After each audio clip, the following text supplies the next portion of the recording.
do a damn thing. Fictions don't have the ability to create. Create, I agree, they can't create. But if you've been following what Matthew says, he says the fiction can't own anything. I said, that's not true. Fictions can own things. They have, property is nothing more. What people don't understand about property is they think of the house, the car, the phone as property.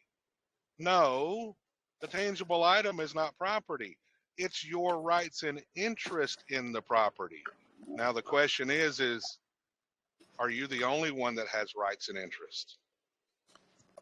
Well, so that's another question.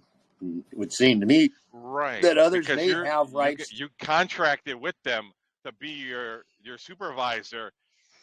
That's what I'm saying. Is you have the way I follow you is you have to get out of that. You have to tell them that you are a living person. I remember you saying that. No, not necessarily a living person, because people like to go into court and say, I'm the living man. Duh. You're stating the obvious. That's not going to fix it. Well, there's also a problem, too, in that there is no living person. A person is a fiction as well. Look up person in Black's Law. I can assure you that a man and a person are two entirely different things. Man and person, right? Man, and yes. Right. Yeah. Well, so and the thing is, too. So you stating you're the living man, you're stating the obvious. They know you're living. The problem isn't that you're living. The problem is you don't know who you are in relation to that name. Exactly. That's what nobody's expressing, is their relationship to that name. By the way, Popeye, I had something come up, just hit me the other day, a mental thought. Okay. What does the Bible say? What name is all the power in? Yes, I am a the minor. Name of yes. Jesus. No, the name Jesus of Christ. Jesus Christ. All the power is in that name, right? Wasn't that name you used created in sin? I believe so. Because why? Both mother and father are what? They're of the sinful line of Adam. That means it was created in sin. There is no power in that name. It's actually all the liability, because sin is a debt according to not only them, but to God. Hello, Amber. Nice of you to join. Hey, Amber. Well, Tony, one of the things that has to be kept in mind in all of this is, like I was saying before, that you as the living, breathing man, not a person, but there's a living, breathing man, are the only real party in interest. There is no other living, breathing men or women involved anywhere, despite the fact that, yes, the so-called agent for whoever might be sitting in front of you in their private capacity. Yes, they're a living, breathing man. They absolutely are living, breathing man or woman. But in their present capacity as a so-called agent for whatever company or corporation they're claiming to work for, they're a dead entity. They cannot exceed the capacity of the principle for which they are claiming to represent. Correct. The principle is always a piece of paper with ink on it, which is not of legal capacity. It does not have the ability to discuss with you to come to what is known as a meeting of the minds. So that being said, again, this is where you, as the only real party in interest on anything, you have a choice. Because there is, technically speaking, there is no such thing as rights such as the so-called Bill of Rights, in the sense that government is giving you this line of things where you have the ability to do it regardless and you're completely unattached. That's not really true. The only thing that you have is a choice as to whether or not you want to contract with somebody calling themselves GovCo. That's all you really have, is a choice of whether or not you want to contract with them. That's it. Now, here's now go back. What was the purpose of government? I mean, initially it was to protect the rights of the individual. And to secure your rights and interests. Now, how did they do that? And this is what people miss. This is what the majority of the people miss. Go read the Declaration of Independence. It's actually not the Declaration of Independence. It's actually called a declaration. If you go into the file section, you can find a copy of it called a declaration. There was only 200 copies of that printed by the government in 1776. Okay. The Declaration of Independence is a styles issue. Okay. Go read the last paragraph. See, that thing is a trust indenture. What did the grantors do? The grantors pledged all their honor, their property, their fortunes to the trust. The rules they had to develop for the trustees, we call that the Constitution. That's why the government will call themselves trustees.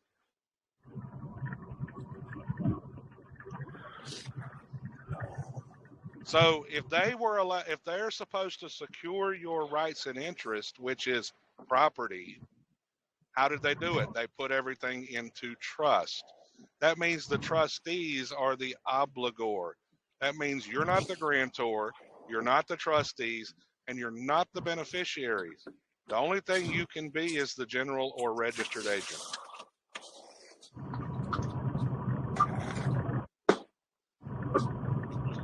Now, Amber, to the question on what I posted on your video on the UCC, I'm not saying 100% that the UCC is wrong. The problem I have is this.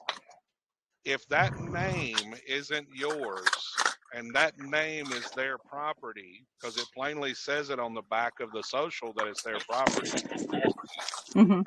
did you do an administrative process to secure your rights and interests? Most people know. How did you prove that they owe you a debt?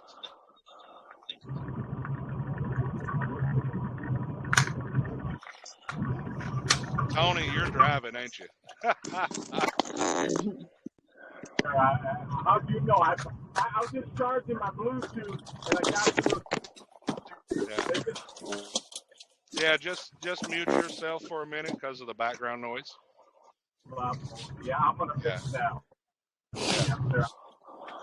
I'm driving too. I got a Blue Parrot headset. If you've got the money to get one, they're worth every penny. Blue Parrot, huh? Yes. I got a 450, I've got a 550, and overhead I got a 650. The 650 is for my iPad when I do Zoom. The 450 and 550, when one goes dead, I switch it for the other one. Okay. So that way I've got a constant headset to charge, because being a truck driver, I kind of have to have that. Now, Amber, the reason why that name is not yours is, one, you have no firsthand knowledge that's your name. Okay. And everybody always says, well, my mother gave it to me. Well, technically that may be true, but that's still not firsthand knowledge. Right. There is a document that the CDC put out listing all 50 states, talking about the 3 products of conception. Now, my question, Amber, is do you have children? I do. Okay, when you were giving birth, would you consider yourself competent? You would consider yourself anything but competent, right? Especially at the moment of birth. Yes. Look, if men had to give birth, we would have developed cloning before fire. Oh, hell yeah. Hell yeah. I am honest about it, because why? We can't handle pain like women can. Hell no, not that kind of pain. Now, you have 3 products of conception. You have a placenta, you have an umbilical cord, and you have a baby. If you go back and read your footprint documents for your baby, right? There's a paragraph on the footprint document that says you verified the information and you received your baby. But guess what typically gets left at the hospital? The umbilical cord and the placenta. And through operation of law, the hospital can only record what is in their possession. Salvage items. That's right. Guess who never got registered? You. The actual baby. So how do you register your children? Or do you want to, because that not giving them away? Actually, no. I actually found something the other day that there is an option to register the baby, and I'm thinking it's really what you should do. Possibly. It's called a delayed registration. The whole thing of the delayed registration, there are different rules involved. Yeah, now whether or not you want to, that's each individual's choice.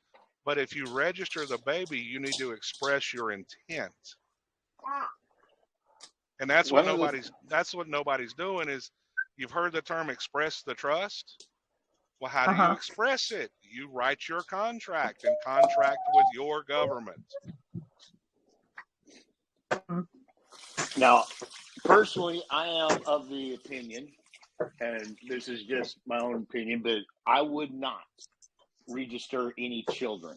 And simply put, it's been my estimation based on all of my experience that anytime you do anything such as that, you essentially create a ward of the court by doing so. Even in the essence of getting a so-called marriage license, that creates you and the other party as wards of the court, and any offspring that come from that relationship also become wards of the court based on what I've read. So that being said, the last thing I would want to be is a ward of the court. I caution people about that and citizenship because of all the things that are attached to being a so-called citizen. And it's almost as bad as claiming that name. Well, Papa, as much as I agree with what you're saying, there's also another side to that. You know, the Bible says you can't serve two masters. Oh, exactly. That means you cannot be a U.S. citizen, and you can't be a citizen of the state and be a citizen of the kingdom of heaven. Well, there you go. You can't be all three. You got to be one or the other, but you can't be all three. Nothing can be and not be at the same time. That's right. So expressing things right is the key. Even if you do register, you do have the power to appoint fiduciaries. If you know Quasimodo on TikTok, Amber, he put up some videos showing, I'll have to go find a video and send it to you. He put up 3 videos showing the title of his documents. He did a grant deed over the birth certificate, and the county assessor's office actually stamped it, and he paid the transfer tax, I think. Don't quote me on that, but it was a transfer tax involved. And he did a grant deed on it, and he did an acceptance of the deed, and a bunch of other documents. Me and him had a conversation about it, and he gave me an outline of what he did. So go back to the Bible. It says man was created from what? The dust of the earth, or the clay, or the land of the earth, right? So that means what? When the Bible says you're to go have dominion over all the earth or clay, wouldn't that be where we get self-governance? The only land God gave you was your body, because under the principles in the Bible, God owns everything else.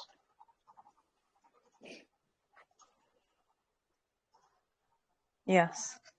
So this is one of the reasons, and me and Popeye's known each other for a long time. And this is why I'm not a fan of all these processes, and some of them I've done, because the processes are not teaching you the principles and how to operate. Exactly. In fact, I'm one that have done a lot of the things, and for whatever reason, I came up short on an awful lot of them, such as the UCC1 filing and all that good shit. And ultimately, I do very little via paperwork, verbally, whoever. Because simply put, I found that that's where my best success has been, because I just started asking them the right question. They being GovCo agents or whoever, never can answer any of the questions I ever have. They never can come up with an answer as to who the real party of interest is, the other real party of interest aside from me. They can't come up with anybody that has firsthand knowledge. They cannot come up with the one that's actually putting up surety for the claims being made. They can never do this. And ultimately, they realize, hey, we're not getting anywhere with this guy. We might as well just leave it alone, because we're not going to get anywhere. Now, the 3.5-hour video I told you about, that discussion with Popeye, in that video, he goes over a conversation where he was on probation. They let him go, risking going back to jail. And they went over the whole thing of being able to pay, what is money. You know, every time they would throw a term out, he would ask them to define it. And eventually it got into ownership. And when they asked him about, well, who owns the clothes on your back? Well, he said, I'm led to believe that's God's. And now, and then after that, he would talk to them, and they wouldn't even touch the word pay. They wouldn't discuss money. They wouldn't discuss ownership, because why? He had them backed into a corner. And then they sent him a letter that the debt was discharged. And they did use that exact wording, discharged. So, yeah, good stuff. If you know who you are as a player in the game, and you know how to ask the right questions, I'm led to believe that they eventually just leave you alone. But then again, this is part of why I talk about it all being a test. Everything is a test. And it's not going to be easy tests either. It wouldn't be a test if it was easy. There's no reason to have anything as a test and make it simple to get through. No, it's got to be hard. It's going to be hard. It's going to put you through the damn ringer. Straight up. If you don't feel like you're about ready to pull your hair out by the roots, they're not testing you hard enough. It's that simple. It's just that simple. Because they are testing to see if you know who you are as a player in the game. And if you can prove such, then they're going to let you go. If you can't, they're not going to let you go. They're going to sit there and dink with you all damn day. They're going to drive you up the damn wall. And it's their job to do so. Judges, I believe, it is their duty to test the people that are in front of them. Yeah, because they need to make sure you're competent to handle your own affairs. If you're right now, the majority of the people are acting in infancy. And under infancy, the infant can act as an agent. Well, that's where you started out at the age of 18. You started out as an agent for the trust, but you presumed that name was yours. You presumed it said first, middle, last. You made all these presumptions, even though they told you on the back it's their property. Okay? Nobody ever asked the question, well, if it's not mine, what are the rules? How should I be using it? And one of the things, this is just a little side note for that.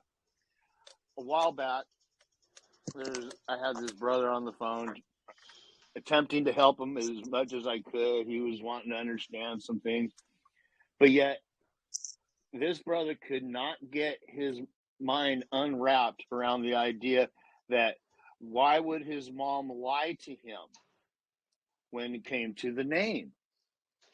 And I said, but brother, it's not a matter of whether or not your mom would lie to you.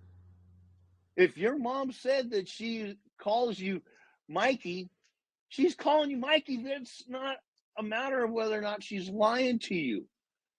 The point is that information on the so-called birth certificate, that is still hearsay, regardless of all other factors. That's always going to come down to the birth certificate, and what is on the actual birth certificate is what is used in terms of so-called identification purposes. Of course, they say that you're not supposed to use that as identification purposes, but yet the reality is, if a judge will accept hearsay, which is one of those things depending on what direction you're wanting that pendulum to swing, go ahead and let him. But yet then, if it's not something that's conducive to you, you better call that hearsay out. And I'll give you a prime example of where I actually had the hearsay play in my favor. After the so-called legal issues that I had been dealing with several years back were done, there was allegedly still a hitch in the record. There was allegedly still a so-called restraining order against the name, and so the name could not pass a so-called background check. Well, during the Rona year, 2020, I had to essentially have a telephone hearing with the judge because they wouldn't allow anybody into the so-called courthouse. So we get everybody on the phone, court clerk's on the phone, judge is on the phone. Judge asked me, and this is a judge that I had stood before and got this judge to refer to me as peaceful inhabitant. So this guy and I had already had a little history. So he starts off and he asks if I was such and such legal name. And I said, oh, that is the name that I am known to use. He didn't even blink. He just kept on moving. He asked if this is such and such date was the so-called birth date. And I said, allegedly. And he said, what do you mean by allegedly? And I said, well, I was awfully young that day. I don't quite remember it too well, but would it help if I told you that is the numbers on the so-called birth certificate? And he said, yes. He accepted hearsay right then. Hearsay is evidence. Of course, that's, like I said, there was a situation where I wanted him to accept the hearsay because I needed to get that so-called restraining order lifted off the name so the name could actually pass a so-called background check. Yeah. See, the thing is when if you go to court or they send you a letter or hand you a ticket, well, let's go back to if they mail you a letter or hand you a ticket, what is that called? That's called service of process. The agent is only there for service of process, okay? And if the agent is there to handle service of process, what is the duty of the agent? From that point on, the agent is supposed to notify the principal, which are the trustees, that your person has a matter that needs to be settled. What are we not doing? We're going in there claiming it's us and accepting all the liability. I had a ticket last year, and I've talked about this numerous times, but when it got to the point is this name on the ticket you? I said, ma'am, and I talked to the court clerk, and I sent him the recording, so he knows this is fact. I said, ma'am, that name is owned by the United States. They're the secured party in this matter, and I'm just the agent for that estate, and I must notify the principal of anything that affects its interest. And she puts me on, she says, can you hold a minute? Yep. She come back about 3 minutes later and says, that matter's been sealed and dismissed. And 5 minutes earlier, it was an open matter in front of the court. I never called it a ticket. I called it a debt instrument or an instrument of value. None of that stuff, because that's what it is. It's a debt instrument. And under Title 18 U.S.C. 8, it's an obligation of the United States. What's going to be interesting here in about a week or so, I'm going to be heading back into the so-called court because I'm going to be seeking a so-called declaratory judgment against a so-called mortgage company that has failed. They have failed different times over 110 days worth of attempt to speak to the real party in interest, and they haven't done so. So by them doing so, they dishonored request for adequate assurance of due performance. And by doing that, they've agreed that there is no real party of interest, and thus there is no debt to be so-called paid. Now, I know, Amber, you were talking about the mortgage and you said it was fraud. It's not fraud. Fraud has certain legal requirements. One is the intent to commit fraud. That's one thing you cannot prove. That's why fraud is so hard to prove, because you cannot prove what is in the mind of the other parties. Was there an intent? Now, yeah. On the other hand, can you prove constructive fraud? Yes. Constructive fraud does not require intent. And the reality is, too, any of the so-called agents that are sitting in front of you, helping you with whatever so-called mortgage or loans, credit cards, what have you, most of those agents, because of the fact that the information that we discuss here in these rooms, and that end of things, at the bank end, this stuff is compartmentalized, very much so. And that the agents, the little guys down at the bottom, they haven't a clue as to what's going on. And very few of the people near the top, except for the very top, i.e. so-called CEOs, presidents, whatever, they don't even have a clue. They have no idea what's actually going on. So in their minds, they're completely clean. And this is one of the ways that these companies can get away with this, because those people have complete plausible deniability, because they never knew any of the behind the curtains workings that the people at the very top are doing to do all of this. Because ultimately, there is still disclosure in everything that they're doing. That's how they're staying in honor. It's just a matter of, did we actually have the eyes to see it, to hear it? Because as soon as we consent negates all fraud. Consent negates all fraud. And since they're disclosing and you consent, it's all negated. Does that make sense? Yeah, that makes a lot of sense. I'm just not sure Since you how to bring go up from there. since you bring You're up not the sure what? mortgages and fraud and all that, now, but is there a way that you could pay off your mortgage and your debt through your own trust? Well, first and foremost, it's there is no pay. So get rid of that word out of the brain. There is no pay. Yeah. You can only set off discharge, regardless of all other Yes. factors. Can you discharge a debt, like say a mortgage or a credit card, and not? It's not. I heard it's not difficult, but that's a good thing for the government. Well, here's the thing. It's already paid for, right? Yes, Exactly. they're tripling. Yeah, they're tripling money income. They're asking from you. They already got it from your trust. Yeah, I heard that. Yeah. But here's what you're missing, okay? No, it's all right. When you went and filled out the application, you as the agent for the trust, you put everything in the name of the trust.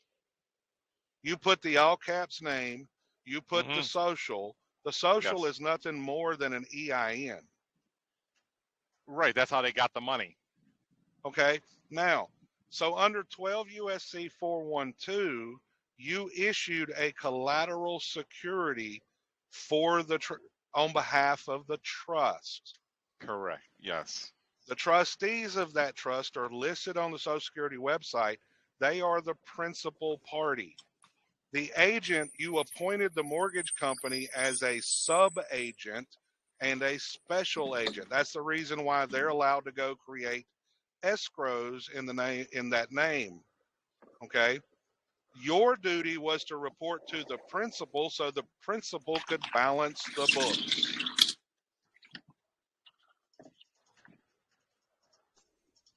How do I do that? What does that mean? Writing a cover letter with the proper, just basically a short 1 to 2 page cover letter expressing your authority. And say, hey, as the agent, It's your responsibility, because if you go back to the congressional record, March 9th, 1933, they told us they mortgaged all the homes and all the property of the people of the nation. What is property? Property is rights and interests. Okay? Well, if property is rights and interests... All right, sorry, I had the call and I got back on. Oh, that's fine. If property is nothing more than rights and interests, and the homes are all mortgaged, then guess what? They are the responsible party. They told us this in the congressional record. They set up the laws according to this. Go back to Proclamation 2039. Proclamation 2039, Roosevelt said what? He ordered Congress to amend the Trading with the Enemy Act and to create special trust accounts for all new deposits, withdrawals on demand, cash on hand, or used in investing in United States obligations. So Amber, let me give you an example. Let's say I am the grantor. I create a trust and I name it Amber. And I appoint trustees, I appoint beneficiaries, and I give you this card. Does any of that make you a party to the trust? I don't know. No, it doesn't. Unless you specifically have something that says you're the beneficiary, you're not a beneficiary. And if you are not appointed trustees, you're not responsible. You're not responsible. We're not responsible for nothing. You're right. That's it right there. That is it. We're not responsible because we got no legal paper saying that. So how do we get that discharged? It's already paid for. You just get rid of the mortgage contract. You just write the freaking principles and say, hey, under this statute at the state level, whatever state you're in, because where is the trust doing business?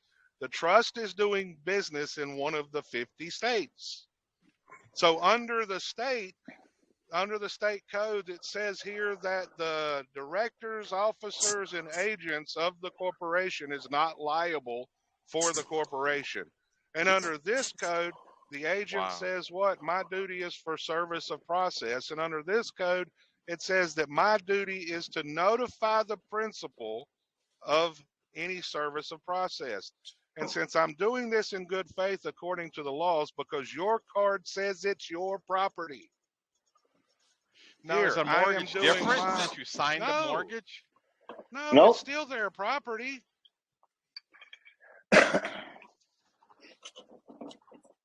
Tell me this, if Microsoft Incorporated goes and buys property, what information do they put down? They put the name of the company and the EIN.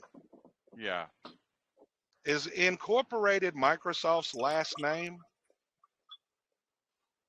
No. No. Then why do you presume that John Henry Doe on the social is a first, middle, and last? It's not. That's how it's we've just been programmed. Yeah, it's not. It's just the name of the trust is John Henry Doe. Yeah. They tell you. How many times has these politicians been on TV and said the term Social Security Trust? All the time, actually, seems to me. They tell you who the trustees are on the Social Security website.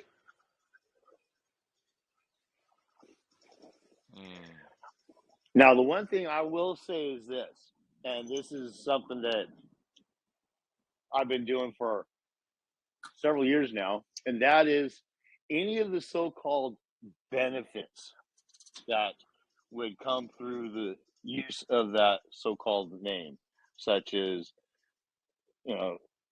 any so-called government loans, anything, Social Security, whatever. I don't really care what it is. Food stamps, I don't give a shit.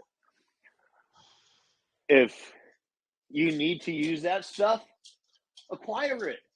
Use that so-called name and acquire that stuff for your use. I have no problem with that. People say, oh, but then that creates a contract and now you're obligated. Bullshit. Where's the contract and who's claiming that I'm obligated to do anything? Who in the world is claiming that I've got an obligation? Look at the screen. Take that claim. Are you putting up surety for that claim? Because if you're not, I don't even want to talk to you, because I do believe that sacrifice is the true measure of credibility. You only want to talk to the people that are willing to put up the surety, because outside of that, you're only talking to meddling interlopers. Look at the screen right here. That's on the Social Security website. It says the Board of Trustees consists of 6 members, 4 of whom automatically serve by virtue of their positions in the federal government. And these 4 are what? Secretary of the Treasury, the managing trustee. Some of y'all have heard the term first trustee or managing trustee. That's that. That's Janet Yellen. Secretary of Labor. Why is the Secretary of Labor the second trustee? Well, when you went and got a job and you filled out a W-4 and you put the name, the social, and address, you check the box U.S. citizen, who's the employee? Is it you or is it the trust? It's the trust, because under the 14th Amendment, all corporations, all businesses, and all trusts are what? Legal persons. Yes. And that means what? The Secretary of Labor has to keep up with what the trust is doing. The address you put down is the Office of the Registered Agent for Service of Process. The third trustee, Secretary of Health and Human Services. Why are they the third trustee? How many times have you heard of Title II or Title IV funding? And who gets that? The state. The state's the beneficiary of the trust. They're the ones receiving the distributions under Title II and Title IV, and probably some other sections under Social Security. You're not the grantor, because you don't have no memory of when this thing's been created. For the most people, you have no firsthand knowledge that you're the grantor.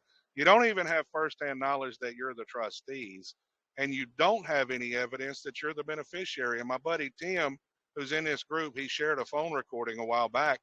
He had a conversation with Social Security and asked them, am I the beneficiary? The first phone call, they said, oh, yes, you are. Can you send me that in writing? Oh, no, we can't. Why not? Oh, we just can't. You have to go to your local office. He goes to the local office. Same thing.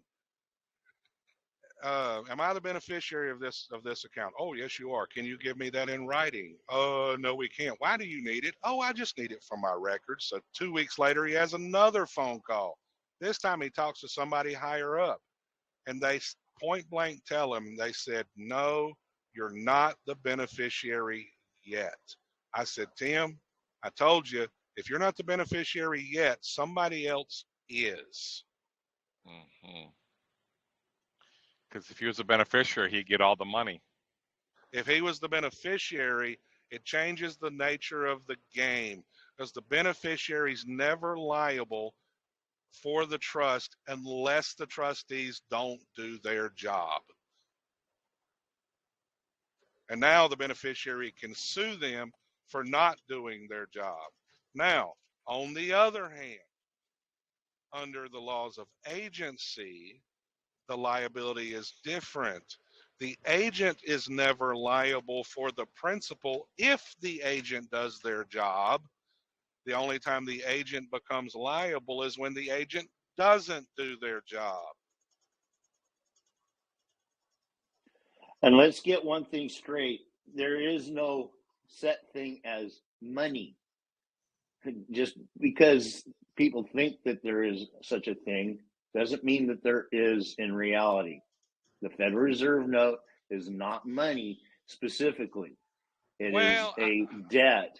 And I know it, well, hold on. I know it is used as money, and many people do consider it. And it can be, because even as a debt instrument, it does have some so-called value. But money specifically, only what two or more people agree upon at the time of contracting. That. So unless you've actually had a meeting of the minds with somebody over specifically what money is, money has not yet been defined by anybody specifically, because they can't until there is an opportunity to have a meeting of the minds. Money comes under what is known as quid pro quo, or the this for that, aka sufficient consideration. Yeah, well, keep that in mind. Now, I look at money slightly different, and here's why. I don't necessarily say there is no money. I say there is all kinds of money. Back in the day, what did we use? We used seashells at one time, right? Did those seashells have any value in and of themselves? No. The people believed they did, right? My buddy Mark up Minnesota settled a traffic ticket with grains of rice. Well, this is why I say that there is no specific thing as money. I didn't say that there was no money. That's why I said there is no specific thing that is just automatically set as this one thing for all eternity and for all dealings is money. No, damn near everything, anything can be money. And that's why I use the peppercorn. You can piss in a cup, and if you can piss in a cup and say, hey, do you accept this as money? And if they take it, then they accepted it. Yep. Think of a drug test. That you giving them something of value. How do they make their money? By testing that urine to see what's there and reporting it, and they get paid to do it. You gave them something of value called piss.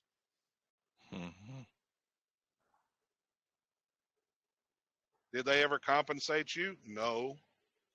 You just volunteered to accept the liability of whatever the test come, and they got paid.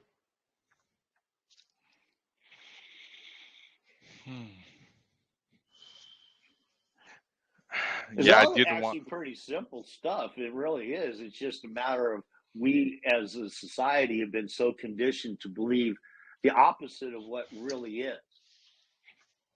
And this is part of why I do believe that contracts especially ought to be taught to children as early as 5th, maybe 6th grade at the outside.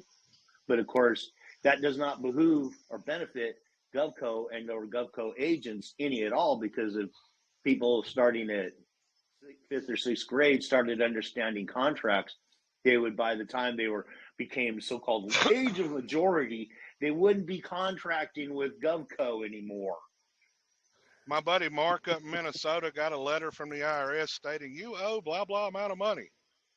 He sent him a letter back that said, I will be more than happy, because why? You got to remain in honor.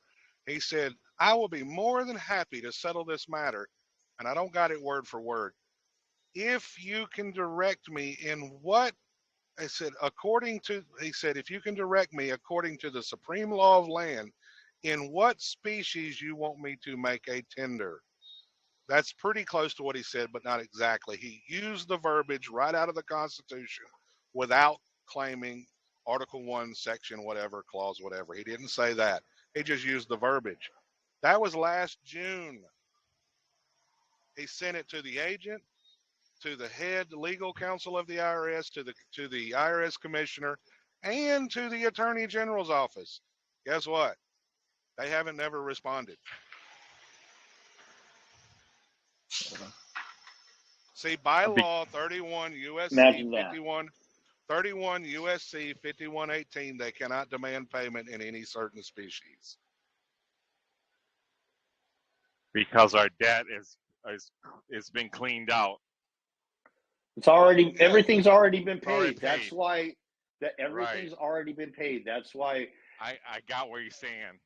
Yeah, that's part of why Title 31 was written the way it is, because it's HCR 192 codified, and HCR 192 says that they're nobody can demand a specific form of payment either. Well, they did repeal HCR 192, so you shouldn't use it. You should use, I think it's 48 Stat 112, and it's Public Law 73-10. Yeah, just go with Title 31, Section 5118. It's codified, and it's right there in everybody's face. Just go with that. Yeah. Yeah, it's this stuff is very simple. You do not have to do any of these magical processes if you don't want to. You don't have to create a trust. You just got to learn how to express the trust that's already there. Now, if you want to run a business and you want to have employees and you want to protect assets, yeah, then you might want to do a trust. You might want to do different things because that's what the elite do. But if you want to live a simple, quiet life, you need to learn law of agency and you need to learn law of contracts and learn how to handle your business. In other words, you need to learn exactly who you are as a player in the game. And if not, well, suffer as you are. That's all there is to it. Yeah. You got one of two choices. Figure out who you are or just keep being touted around. Because if you don't know who you are, then you're going to get what ultimately you're asking for everything that they give you because you don't know. And again, like we were talking about earlier, it's all a test, and everything that they're doing to you is not to bring you down. It's to test you. And if you don't pass the test, they're going to keep throwing more and more and more at you until you do. Yeah, all they're doing is when you go in there and get tested and you throw these things out that you've been learning, if you don't do it right, they just throw you to the back of the line and you're going to tell you to start over, and you're going to come back later and go through another test until you get better and better and better. And maybe one day learn how the system works. And they publish all the rules, but everybody has this mental block that, oh, we should not read their statutes, not read the law. Well, guess what? In Joshua 1:8, I want to show y'all this. That's where almost all the disclosures at is in the code, statutes, and regulations. The disclosure's there. Well, a lot of it's in symbolism too, but most of the disclosure is right there in those writings. I want you to think about it. You know, everything's based on biblical principles. I want you to think about this. Look at what Joshua 1:8 says. This book of the law shall not depart out of thy mouth, but thou shalt meditate therein day and night, that thou mayest observe to do according to all that is written therein. For then thou shalt make thy way prosperous, and then thou shalt have good success. Now think about it logically. When this was written, what was the law? The first 5 books of the Bible. That was their version of statutes and codes. When it said this book of the law, it's talking about their version that you could say statutes and codes. They said meditate on this so you know what to do in life, you know how to do things, and you'll have success. And if God instituted government to punish the wicked, the problem is we're rebelling against the system being the wicked, and we get mad when the government does what it does. Instead of saying, wait a minute, what are the rules and how should we be operating? Well, this is ultimately where it comes down to something that I talk about too, and that we're all the problem. We're the problem. It's not GovCo. We are. We're the dumb ones that aren't figuring shit out, and then we're pointing fingers at the people that are just simply doing their job. It's business as usual for them. Yep. That's all it is. Yeah. It's business as usual. They're just doing what they're set out to do. And again, because they're there to test you, it's not something that they're doing against you specifically. So, you know, so many people think, oh, they're singling me out. They're doing this, they're doing that. Yeah, well, maybe to a certain point, they might be singling you out because maybe they see you as one that needs to be tested a little harder. Maybe you need to learn a few things. Maybe you need to learn a lot of things, you know? Yeah. You learn your problem. Yeah. You learn your best lessons when you're being tested. Mm-hmm. Absolutely. Absolutely. Because you don't find out anything about yourself when you're at the pinnacle. It's only when you're down in the deepest of valleys, when you're getting shit thrown at you from all sides, that you truly find out who you are. You find your fortitude, and that's what they're testing. They're testing you on your mental and intestinal, and sometimes even your so-called financial fortitude. And they don't give a shit. They don't care what part they have to test. They're going to test it regardless, because they don't have any emotional tie to you. They don't give a shit if you pass or not. They're just going to keep throwing it at you until you pass. So now, Amber, is this making sense, or do you have questions? Oh, I've got a lot of questions. Well, that's good. Even if it's making sense, dear, even if it's making sense, if you don't have a lot of questions, there's a problem. I'm just saying. Now, hold on just a second, preacher, because I want to touch on one thing. This is something that we're all programmed out of. We've been programmed out of asking questions at a very young age. I know, because it was done to me. I did it to the daughters. I'm sure that the great-grandparent or the grandparents did it to the parents. Great-grandparents did it to the grandparents. Fortunately, I've now taught the daughters, and they will not be doing it to any of their offspring. But ultimately, there was a point in time where all of us were asking questions, and the parents started telling us, stop asking so many questions. And the reason being is because the parents didn't know the answers to these things either. But instead of giving us reasonable answers, they just, like they were done to them, they deprogrammed us from asking questions. Asking questions is the most important thing that we could possibly do. Now, Amber, you're new to the group. If you go into tap on the name at the top, and Tony, I think you're new too. If you tap on the name, it'll bring up a menu.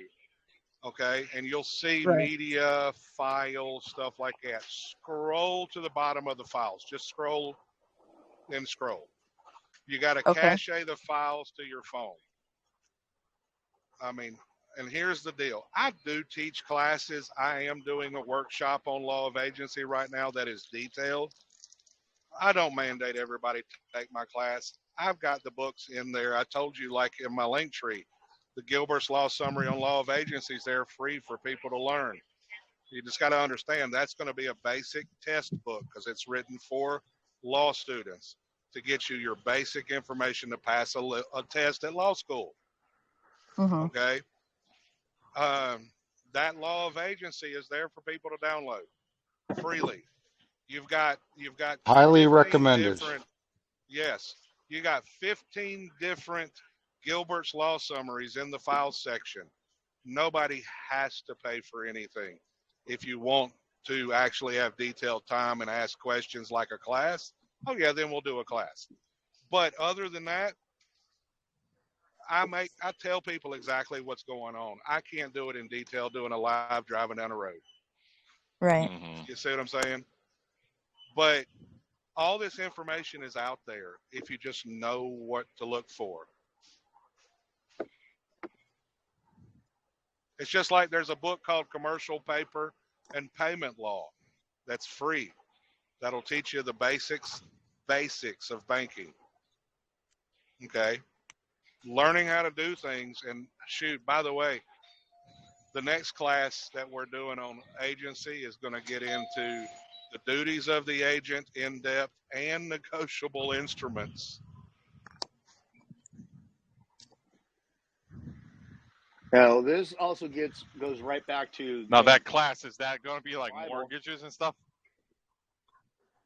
Oh, everything's negotiable instruments. It don't matter if it's a car note, a credit card, a mortgage. It's all negotiable instruments. Well, that's the class. When is that class going on? Every workshop is the first and third Saturday of the month. Oh, it's okay. So you always have the same class every first and third? No, it's not going to be this same identical class. Oh, but this is the one I want. Yeah, the first two classes was the first and third of last month, and we're going through the law of agency in depth through corpus juris secundum, going over all the principles. And then once All right, so next one, agency's the done, negotiable contract. negotiable instruments and the duties of the agent. It'll be 2 classes. My plan is to get through section 107 and sections 20 all the way down to section 208 next month between the 2 classes. When is the negotiable contracts class? I would have to go look at the table of contents. Okay. I would like to get into that class.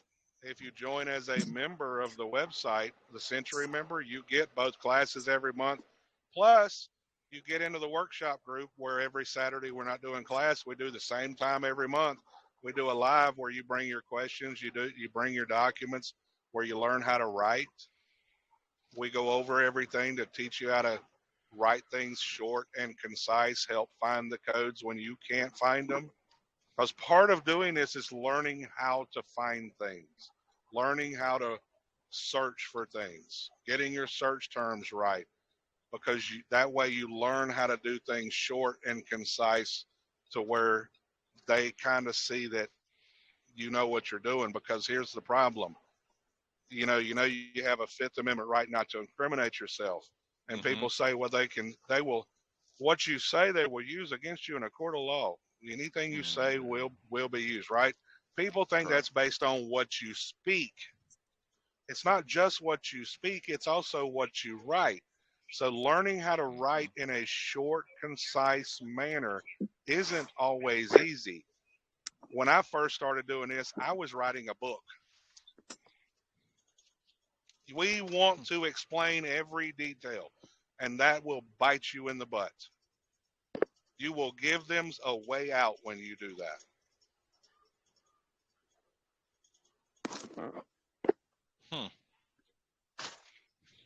Because you're going to slip and you're going to say the wrong thing using the wrong words, and they're going to say, woohoo, we got this one. Which is part of the reason why I'm so tight on people in these calls for just using certain words. Preachers you got to keep.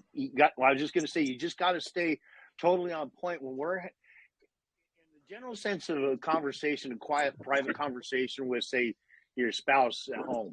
Do you need to be that tight? No, but you probably should be, just to keep the brain going in the right direction, get that muscle memory going to where you're not spitting words out like payment and other things, dollars and whatever. But in these conversations, because this is essentially your training for any other situation when you have a GovCo agent in front of you or a creditor or whatever. And this is where you need to then find and hone the language, the entire mindset. Because when you're in that situation, like preachers just say, if you slip up, they've got you. You've got to be so on point, and they're going to do everything they can to get you off point. It is their job. That is how they're testing you. This is the test, is to get you off point. And if they get you off point, you just failed the test.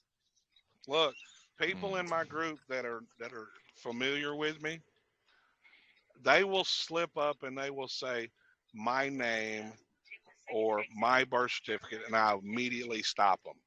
Why? If you don't get used to saying it in here right, when you're under pressure in front of them, you're going to slip. Well, like one of the brothers is fond of saying, if you can't do it drunk, what makes you think you can do it in front of a judge? Think about that.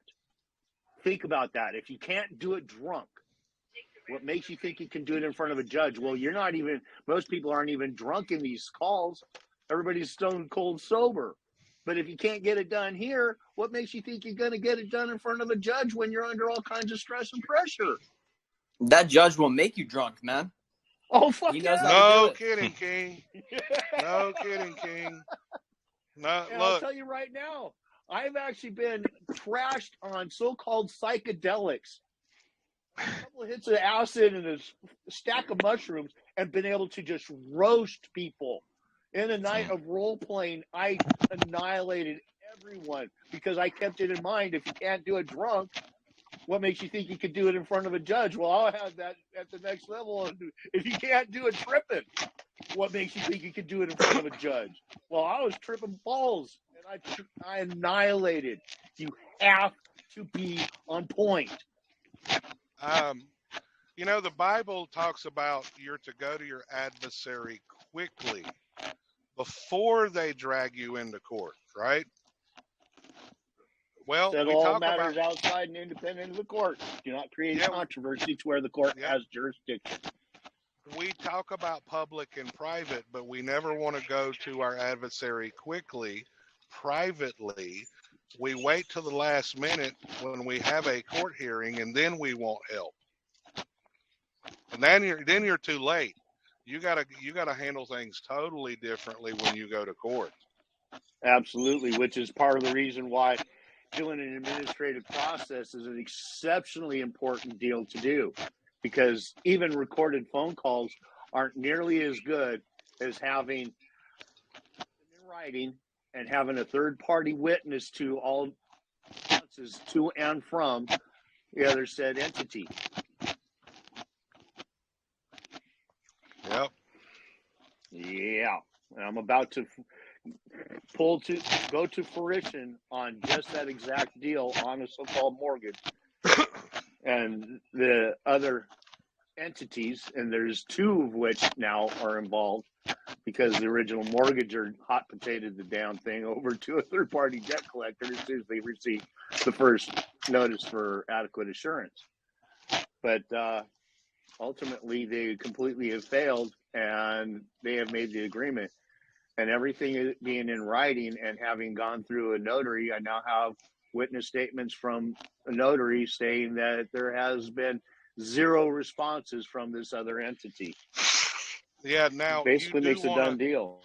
You do want to make friends with a notary and get you a notary in your back pocket. Absolutely. Because why? The stuff I'm telling you is the stuff I used to do. If you're going to do an administrative process, you want to get a notary. And most people think, and I used to be one of those, I'm preaching to the choir, okay? I've been at this 11 years. And you got to look at things from an evidentiary process. People think, well, I sent the letter certified and I got a green card back. Okay, if you had to prove that in court what you sent them, could you? No. All you can prove to the court is you sent them an envelope. That does not prove what's in it. Their record can be adjusted by them, especially with those who they feel are, Yes. So you get a notary. What does a notary do? A notary attaches an affidavit of mailing. What was in the envelope, because the notary seals it and mails it. Yep. When you have the notary notarized because you've signed the so-called document right there, then that notary takes those documents, stuffs the envelope, and actually addresses the envelope for you. It now completely takes all of that out of your hand. Doesn't mean that the notary knows specifics in the document. They do know what the document basically is, and they do look it over. But that doesn't mean that they have read it and or will verify or validate anything that is in that document. They're just simply notarizing or verifying the fact that you brought them a document that you allegedly signed or autographed. But yet that is sufficient, though, especially if you can provide copies of those documents that was stuffed into the envelope, which is essentially you just have the notary make a copy of everything that they just notarized. Just make a copy of it all and hand it back to you. So, Amber, you got questions. Let's hear some of them. Yes. So you were talking about how we're supposed to write the principals. And you talked about how the agent's job is to notify the principal. Is the principal different depending on each different negotiable instrument or negotiable contract or whatever it is? Or is it always those trustees that you were mentioning on the Social Security, the Secretary of Treasury, Secretary of Labor, things like that? It depends on what it is. Now, the blanket statement is this: if it is tied to the social, those are the ones you're doing business with. That's it. Bottom line. Who? So if you The went and got your trustees on the driver's, social? yes, the trustees on the Social Okay. Security website. Okay. Now, Uh-huh. and I can send you that link. That's not a problem. I've posted it Okay. numerous times in here. Okay. And I tell people this: write the name Janet Yellen, all capital letters, comma, trustee. You want to express the office. And send it to the Treasury. Send it to her. Trustee doesn't have to be all caps, though, right? Now, the trustee doesn't. I mean, you can if you want, if you think it looks better. You're just expressing the office. The office, you know, USFL put out a video a few weeks back dealing with the all caps name.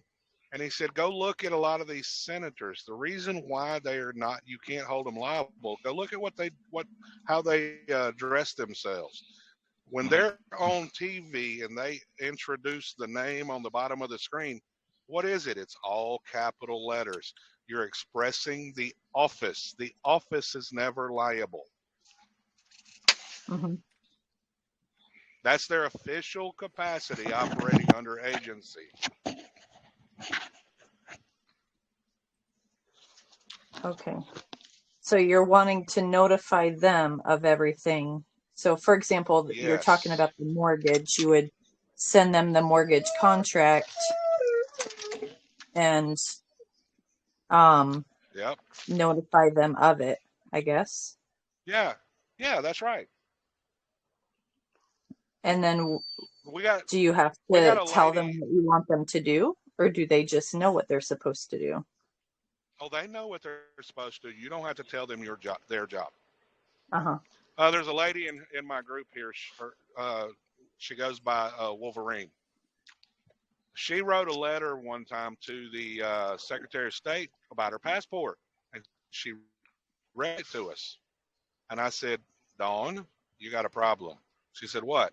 I said, why are you ordering them to do their job? Don't you think they know it? Yeah, I think they would. I said, now look at your letter in a different light. You are ordering them how to do their job. She says, oh, I can see what you're saying. I said, you might want to consider writing a prayer of equity and ask their forgiveness. Well, she did. Perfectly written. No, you don't have to worry necessarily always about perfection. Put her letter, an equitable letter, and she put the principle that's laid out in the Lord's Prayer. Forgive us, our trespasses as we forgive those that trespass against us, right? So she put that in the letter, and she apologized to them and said, would you please forgive me? She mailed it off with tracking. They got it 2 days later. She goes and watches her login on the passport, and then 2 days after they got the letter, they approved her passport. They didn't give her no notice, no nothing. See, to get equity, you have to give equity. And if you want a template for equity, go look at the Lord's Prayer. Mm-hmm. Well, here's another thing. Well, real quick, just hold your thought, brother. Here's another thing on people or ordering people to do things. That is exactly akin. It's synonymous with making claims. Well, if you can't or slavery, if you cannot prove whatever it is that you're claiming, if you cannot prove that whatever you're ordering somebody to do is actually their job, what the hell are you thinking? Seriously, you have to have actual tangible evidence. When it starts getting into this stuff, one of the biggest things, and the reason why I harp so much on hearsay versus firsthand testimony and or actual tangible evidence, is that right there. Because technically speaking, all these courts, because ultimately everything might end up in court, and if it does, those courts are not supposed to be operating on hearsay. And if they do, like I was saying earlier, you need to call them on it. There's only a few rare situations where you might want them to let some hearsay slide by because it benefits you. But outside of that, you don't want them doing any hearsay evidence and accepting that, because everybody on the other side is only going to be able to present hearsay. All they've got is hearsay. And if you can make that court based on your knowledge, stay away from hearsay and only accept firsthand testimony, now they have lost completely because they don't have any of it. You don't want them to continue treating you as an incumbent, as that's. Yep. I told y'all earlier about Tim. Well, Tim has graced us with his presence on the phone call with the social. Hi, Tim. Hi, sir.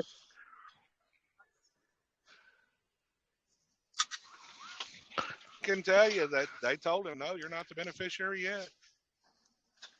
And if you do reach the age to where you get benefits, guess what? You're still only a limited beneficiary, only to those specific benefits.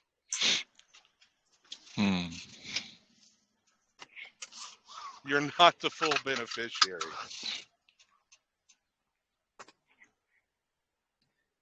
It's standing your ground and knowing how to stand behind your ground, as they treat the majority of the population as dummies or incumbents, idiots, those types of words if you look them up in the Black Law Dictionary.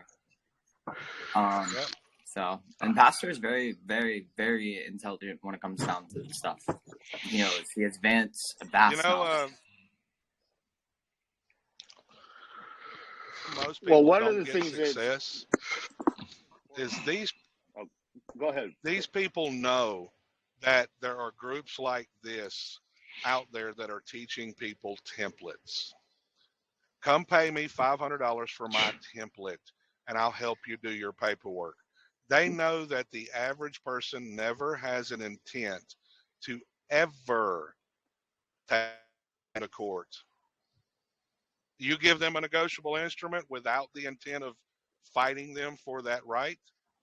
You just gave them money, and they can do with it what they will. You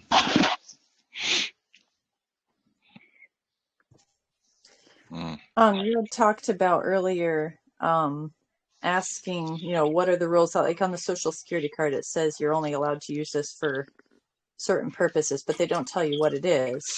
Who do you ask? Because I went to Social Security office to ask, and they have no idea, or they wouldn't let me know anything. I'm like, I need to know what the rules are, and I don't know where to find them. They won't tell me anything. Well, there is not necessarily, there is a certain set of rules per se, yes. That's called the Social Security Act. Okay? And they publish that act on their website. All the historical acts and everything, right? But all those rules, really, that's just their job. I look at it, the way I look at it is this: what is my relationship to it? Those are the rules I need to worry about. If I am just an agent, what is the agent's duty? I know, Amber, I know you've seen it. Notice the agent is notice the principal. Why is that? Because if you're the agent is supposed to do what? Notify the principal. That's why it is deemed notice to agent is notice to principal, and vice versa.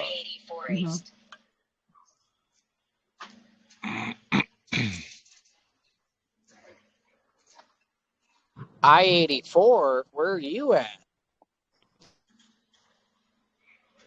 Well, here's something to consider too, and that is,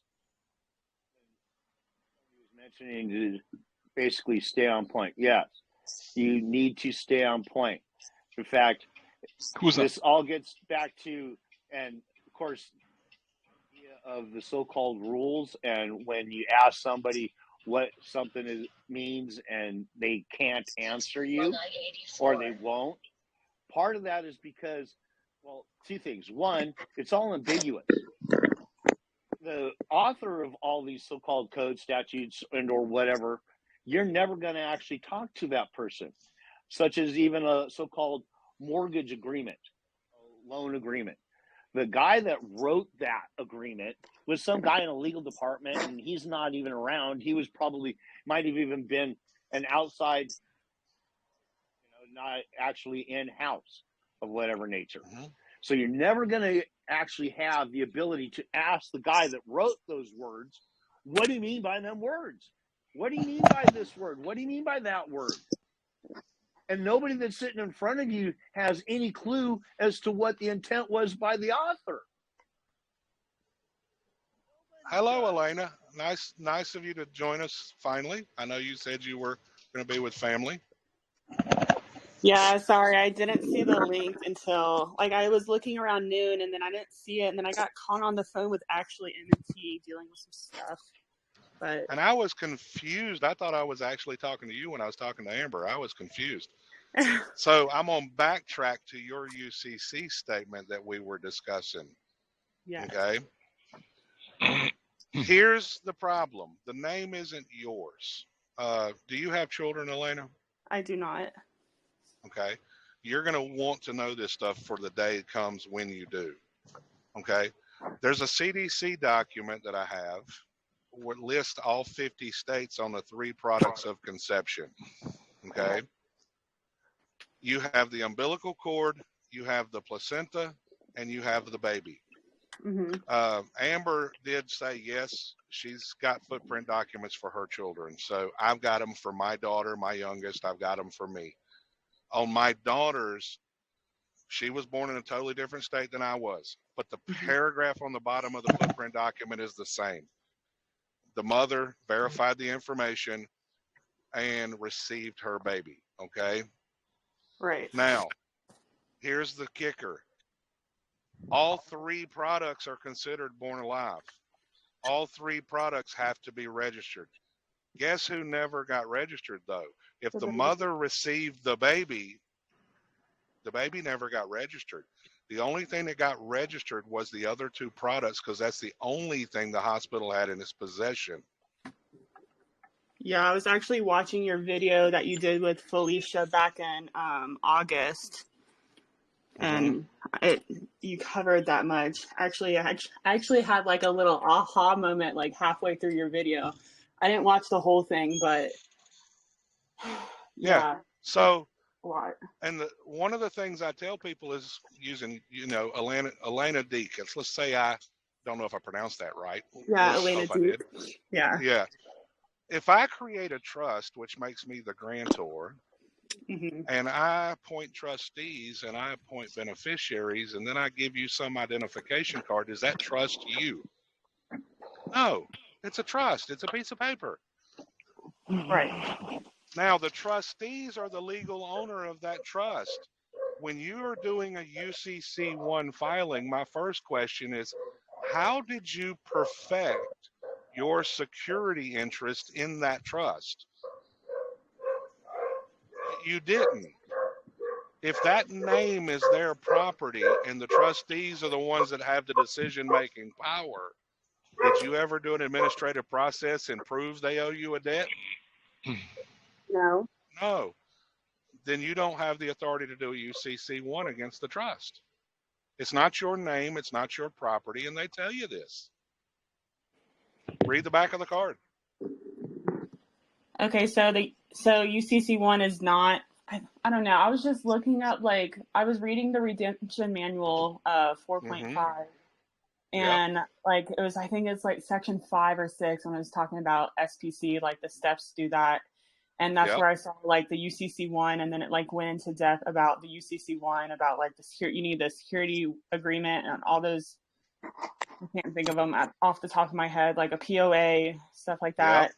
And the POA makes sense, but I just don't know at this point. I just feel get pulled into all these directions. And to be honest, the first time I've ever heard about any agent, anything was from your video that I watched, that 1 hour, the 78-minute one. I've heard about it. I have heard about it from other sources. For example, if you Google on YouTube, if you go to YouTube and you type in Ken W. birth certificate and agency, he went to probate court and asked 3 questions. To the first question, the probate court in Kentucky told him, to the first question, we do not have jurisdiction over Ohio's property. Okay? So they did not answer that question because the birth certificate is property of the state. The birth record is their property. Okay? Now, to the other 2 questions, what is it and what is his relationship to it? They plainly tell him it is a state agency and you are the agent. Okay? Yeah. Ken W. resigned as registered agent. I personally don't recommend it. Brian Parker, a buddy of mine, resigned as registered agent. Again, I don't recommend it. Why? Do you have an interest in that name? Yes, you do. If you resign, you are giving up all your interest. But are you the only one that has an interest in it? No. Well, I guess not if the state owns it. That's right. See, you have a name. What did your mother call you? Your mother called you Elena. Your dad calls you Elena. They call you daughter. Your friends call you whatever. You have all of these different names. Look at the judge. Which name do you want? That all caps name isn't you. Right. It was given to us to do commerce, yes. But we're not doing it right. We're creating all this chattel property in the name of the trust, but we're not communicating to the trustees. And earlier I showed the trustees on the Social Security website. Well, if the trustees are the legal owner, that makes them the obligor. If you go back and read the congressional record, March 9th, 1933, they tell you this. They said they mortgaged all the homes and all the property of the people of the nation. Well, if they mortgaged it, they're the obligor. They're responsible. But this is where you get into voluntary consent. They let you presume whatever you want because you have a First Amendment right to your beliefs. If you believe you are a U.S. citizen, guess what? They won't tell you no different. But if they have to prove it, they can't. Right. So, like, how do you go from, like, living life as a slave to, like, reversing everything that's voluntary? Learning that you're, learning who you are in relation to that name, and learning that you're already free. Okay, but, like, I'm talking about, like, when I say free, I'm talking about, like, the trustees paying for my life. You know, like, because I, like, in the video where I had the aha moment, I literally got to the part where you showed a little document that had like one sentence on it, and it was talking about like you was talking about like, send this to the Secretary of State, saying that you're basically asking like, hey, am I the beneficiary of this all caps name? And yeah, like, what I've learned since then is they will not admit to that. And what I've learned, and if you go into the file section, they'll be in your new Elena, same thing applies to you. Tap on the name at the top. You'll get a drop-down menu, and you'll see files. Okay? Under the files section, you're going to have to scroll all the way to the bottom. Okay? And I'm going to show you. Let's see. I found them. Let's say. Now, the reason you got to scroll is because you've got to cache the documents. But an express agency, yes, in an express agency, you have to accept the office, right? An implied agency, you do not. Now look at this, American jurisprudence. Second paragraph. An express agency is an actual agency created as a result of an oral or written agreement of the parties. Did they come and sit down with you and say, hey, sign here and sign here and sign here, you're now the agent? No. An implied agency is also an actual agency. the existence of which as a fact is proved by deductions or inferences from other facts and circumstances of the particular case, including the words and conduct. Now, what is that deductions and inferences? Well, if the state owns the birth record, it's their property. On the back of the social, it says it's their property. On your personal checks, it says authorized representative. Well, authorized representative and agent is synonymous. Okay? Okay. You're not the grantor. It was created before you was even aware of it. You don't even really know if it was created. You just know you have this stuff, and they tell you it's their property.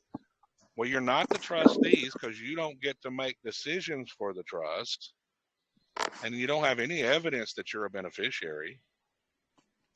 So the only thing you can be is a general agent. Now, that's American Jurisprudence Section 15 under agency. Now, here is Section 6. Classification. A general agent is authorized to do all acts connected with the business or employment in which he or she is engaged, while a special agent is authorized to do only one or more specific acts pursuant to particular instructions or with restrictions necessarily implied from the act to be done. Now, you were talking about your mortgage in one of your videos, how it's fraud. One, it's not fraud. Fraud has a specific legal requirement. You have to be able to prove intent. You can't. Now, constructive fraud, oh, that's a whole nother ballgame. Constructive fraud doesn't require intent. But even then, wasn't constructive fraud? No, because why? You put the name of the mortgage in the name of the trust. Okay? You put the name, you put the social, and under 12 U.S.C. 412, you issued collateral securities. Under 12 U.S.C. 411, the mortgage company takes it to the Treasury and receives book entry credits because you appointed them, unbeknownst to you, as a special agent. That's why they're restricted to be able to creating escrows on behalf of that name, that account. Now, the agent never reported to the principal that they did any of this. Yeah, they didn't securitize it, right? No, they securitize it because you gave them permission. But the agent, being you, because the agent's duty is to only notify the principal. In other words, hey, principal, I issued this security on behalf of the trust. That way the principal can balance the freaking books. So what gives us the right to do that, though? Like to go back to the bankruptcy. To do the contract. That's how they operate the system. That's how they designed it to be such that the people would naturally utilize these things through what they've been taught. Well, it's go back to the basics. For any contract to be enforceable, there has to be what? Lawful consideration. Go back to the congressional record. They said, hey, people, let us mortgage all your homes and all the property of the people of the nation so we can fund this country. Well, they left it open for you to be the liable party if you want to be, because Article 1, Section 10, they cannot interfere with the obligation of a contract, right? But they said, look, they created this new deal for what reason? In exchange for government obligations. So guess what? They said, look, let us secure your rights and interests, and we will be the obligor. But instead, people say, oh, no, that's my name. They said, that's my property. They said, okay, if that's what you believe, so be it. So they said, hey, let us use it so we can fund this system, and they had to give you equal consideration. The people don't understand that. When you're born, you know, your mother signs off as a U.S. citizen. alongside it's consent. It's does that they make them a naturally U.S. consent. citizen? No. I did a FOIA request and asked for records of U.S. citizenship. They come back and said there is none. It's the U.S, which is DC. So back Hold on on, the agent. Let me check in. Hold on 1 second. Hold on 1 second. I got to check in here.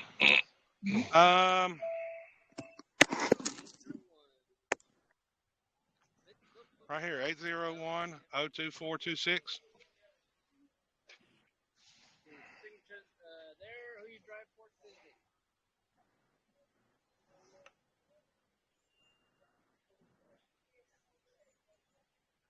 And today is what? The 28th. Take exit 179. Busting loose. 582 west. And your trailer number? 1403. And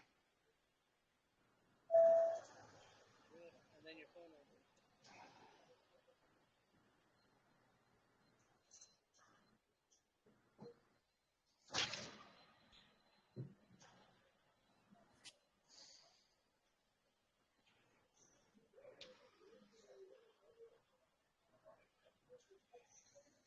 Yeah, got here to pick up my load to go to Pennsylvania.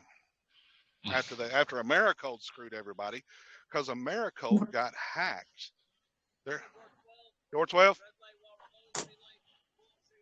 Okay. Americold got hacked again under ransomware. Been shut down for 2 days.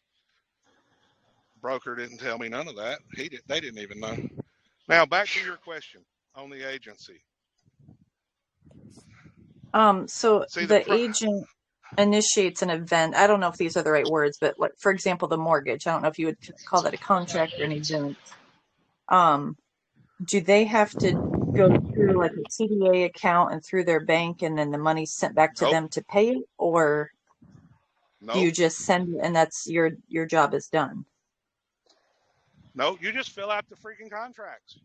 You're putting it in the name of the trust. So your duty, once that's done, you've got under my last 2 classes. The last class I did, we went over ratification. Ratification, you've got ratification before the event and ratification after the event. Ratification of the agent before the event is something along the lines. Now, Elena, I know you downloaded the agency book. It will give you a brief explanation of ratification. Okay. Ratification before the event is where you say, hey, trustees, this is what I'm planning on doing. So if they remain silent, then the event gets ratified and your office is protected, your office as agent. Okay?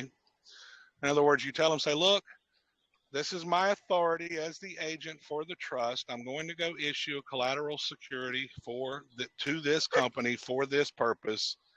And if they remain silent, it gets ratified. Okay.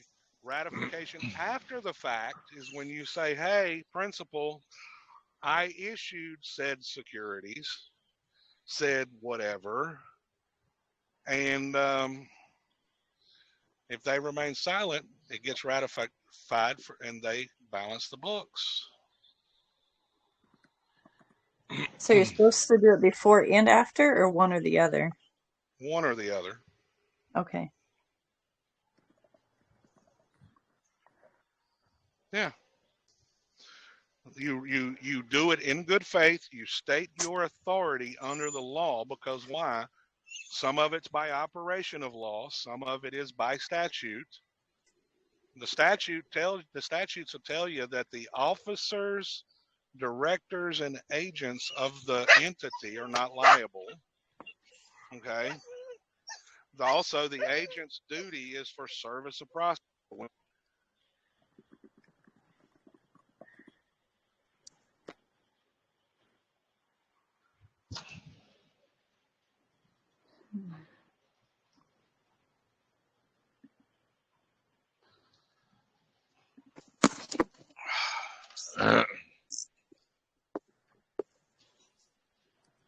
Did we lose him?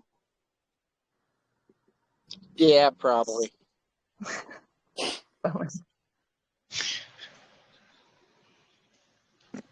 Welcome to the Ponzi scheme. By the way, that you just figured out.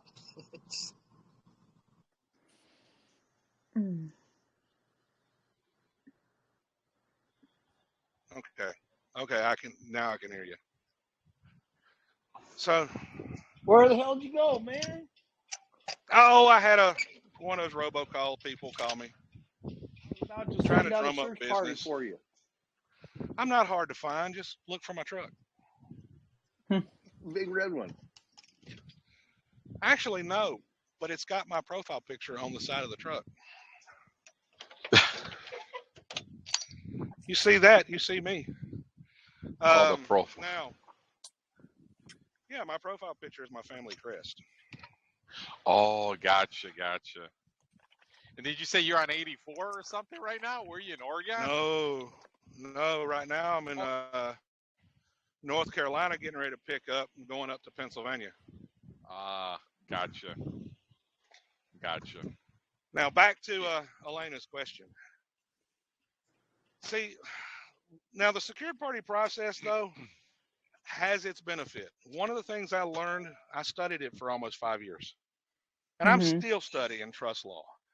And that, to me, is some of the best things, is trust law. And the secured party process, people are making the presumption. And if you make this presumption, everything from that point on is going to be flawed. And that presumption is, that's my name. Well, if you study trust law and there are trustees, the trustees are the legal owner of whatever the property is. So how can it be yours if you don't own it? It's not. So when you're doing certain processes, you have to come from the standpoint of, what authority do I have to do that? For example, you're talking about a POA. A POA requires an appointment. Did the trustees appoint you to that? No. You have to do an acceptance of the office also. Anything outside of agency requires an appointment by the trustees. And here's the other thing people are missing. The other thing is this. The probate court. When the placenta and umbilical cord was recorded, it was placed in probate because it was born alive, the born alive test. And since it did die, it died shortly after exiting the mother. It died intestate, was placed in probate. Nobody's going to the freaking probate court. Very few people ever go there to fix the foundation. They're doing all these processes instead of going to the foundation. Would you go to probate like right after you leave the hospital? Or is there how do you know to go to probate? Is it like a court date that you get sent in the mail? No. Or you just show up and be like, hey, I'm here to... No, that's why you need to learn the process. So when you file your papers, you're doing everything right to basically get the appointment you needed. Because what I'm right now presently doing is trying to get my paperwork perfected between me and my dad. To get the paperwork perfected to be appointed as conservator over the estate, because the conservator has the same investment powers as the trustee without the liability of the trustee. Now think about something. How many times have you heard, you're the undisclosed third-party investor on a mortgage? Well, yes, that's true. The problem is you're not recognized because you've not had the office appointed, aka conservator, to where you are recognized as the investor.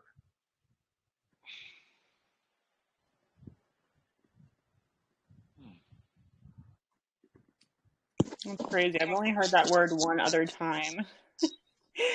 And I've never heard that in this space. I've only heard it when Britney Spears was trying to get her dad off her trust.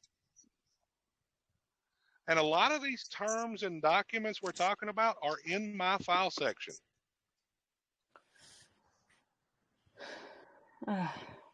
This is chaotic. It's like, it's already hard, like having to relearn everything that, you know, you went through just in life in general, and then having to relearn things that you've learned in this space, because not everything is just like cut and paste, like factual. Yes, here's the problem. You've got too many gurus out there thinking they know what the hell they're doing, and they don't. A lot of them learn a process from somebody else, then they claim it as their own and say, hey, come pay me a bunch of money and I will do this process for you. But they It's never like the telephone teach game. people the principles. Mm-hmm. You got to be the one picking up the telephone. Yeah, I hate these freaking gurus out there. The state national people, the American national, whatever you want to call them, okay? I actually can't stand them. And I had, I don't know if you know Truth Hurts on TikTok. He just blocked me the other day. I don't know if I know this. Mm-hmm. Well, this is I have these people block me because when I call them out on what they're doing wrong, they're too heavily invested to fix the problem. Go ahead, Popeye. This is where one of our teachings in the Bible comes in handy. Psalms 25:2. It is the glory of God to conceal a matter, and it is the honor of kings to search a matter out. It's up to you to figure this shit out for yourself. Don't just take somebody's word. In fact, I tell people, don't take my word for shit. Mm-hmm. Start looking at this stuff yourself, because that's the only way that you're going to know it, so to speak. And that is a bit tongue-in-cheek because somebody just said the game telephone. Yeah, you got to learn it for yourself. Like, you got to actually be reading some of these pieces of legislation, these codes, these statutes, these regulations. And again, keep in mind the entire time that this crap is all ambiguous. You're never going to know 100% what the intent of the author was. But you got to know the words as they are, based on this is how the system is supposed to run, so to speak. But knowing that you use that ambiguousness in your favor whenever the time comes. And it will work against them because they can't define shit from Shinoa. Now, I'm going to show you something here. About 5 years ago, just shy of 5, July 2nd, 2018. I want you to, now, Elena, you talk about the redemption manual, right? Mm-hmm. I've already shown how you don't own the name, right? Mm-hmm. Can you read that picture? Yeah. It says, we received evidence at this office that you have attempted to establish a claim against the U.S. Treasury by fraudulently submitting documents in an attempt to assert ownership over Treasury securities accounts or other funds of the U.S. Treasury. Your demand has no legal validity and is not payable through any federal or state agency. Your scheme appears to be akin to a fraud commonly known as redemption, asserting that the United States government has trust accounts linked to each citizen. They're not linked to you. You're already free. You're just not operating in your official capacity the way you should. Which is part of the reason why, when you were mentioning earlier about people renouncing the name and or whatever, okay, that's fine, but now you're going to get full liability thrown right on you for anything and everything. The whole reason for the so-called name is for your protection in all commercial settings. It's your protection. They assume liability when you understand that, though, but they don't, because most of the time people think that that name is theirs or them, and they have assumed liability for the whole damn thing regardless. Yeah, now look right here on the screen. This is on the FBI website. You've heard the term CPN. Yeah. Okay. Credit privacy numbers are 9-digit file numbers that follow the same algorithm as Social Security account numbers.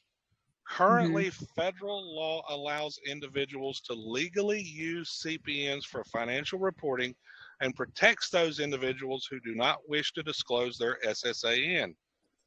Individuals who acquire CPNs are completely responsible for any debt they incur using this number.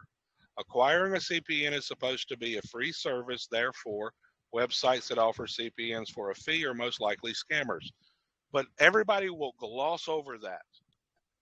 What are they talking about? They're talking about Social Security numbers and CPNs. What do they say about CPNs? It says individuals who acquire CPNs are completely responsible for any debt they incur using this number. What do they not say about Social Security numbers? That we're required to pay for the debt. That's right. That's what I'm saying. It's literally the opposite. Well, it is just the opposite because why? Go to the Congressional Record, March 9th, 1933. Right here on the screen. March. Isn't that the bankruptcy thing? Yes. Like they acquired March, all the debt. Yes. Yeah. Right here. Yeah. Look right here. Under the new law, the money, singular, is issued to the banks in return for government obligations. Now, if it's their obligation, why do we keep getting in the freaking way? Let them have the obligation. Exactly. Why assume liability for anything when they've already assumed it for you? So I just got to figure out how to tell them that. I would suggest that you figure out how to not tell them. You ask the right questions so that they just automatically realize, oh, she knows who she is, and we'll just let her go, and we'll just zero out the account. Business as usual. That's part of the reason why. What I did last year. I was just going to say real fast, Preacher. This is the one place where Preacher and I do differ a bit, because I will do upon occasion, because I'm doing some right now, so I'm not being any kind of a hypocrite, but I don't typically like to do anything paperwork-wise. I was mentioning this earlier. I like to do it all oral. I like to be in front of the person and be asking the right questions, simply because of the fact that for as strong as some of my paperwork actually is, because of the fact that I have been targeted, my paperwork doesn't get squat for attention. So that's one of those where, again, my status has actually been altered or changed. I've passed the test more successfully verbally than I have via paperwork. And that's the only reason why we slightly differ there. But we're pretty much parallel on everything else. Almost damn near perfectly parallel. You can cite more codes and statutes than I can, damn it. But yeah, actually, people are always asking me, how in the hell do you remember this stuff? I said, blame it on God. Because I asked him to help me remember, and trust me, he did it in ways I could have never imagined. Amazing. But I went the other way and I said, I don't want to remember this. Just give me the basics so I can keep it simple, stupid. Yeah. Now, I've got some smart people in my group. I've got Boris from the Law of Boris. He talks about the usufruct, which is a fancy term for a trust. They put everything in trust. Him and I disagree on the name. He still holds to the fact, Mama gave me that. It's my property. They just put it into trust. I say, no, you can't prove it's not that it's your name, because why? You have no firsthand knowledge. But did they put it in trust? Yes. Private nobody in my group, very smart man, been doing it 36 years. Me and him differ on one thing. He goes through the Secretary of State. I say you should go to the foundation according to the principles in the Bible and go to the probate court. Outside of that, we agree on this same stuff too. It's all, you've got to learn who you are, and all these people out there teaching these processes, they don't even know who they are. They're coming from the aspect of that's my name.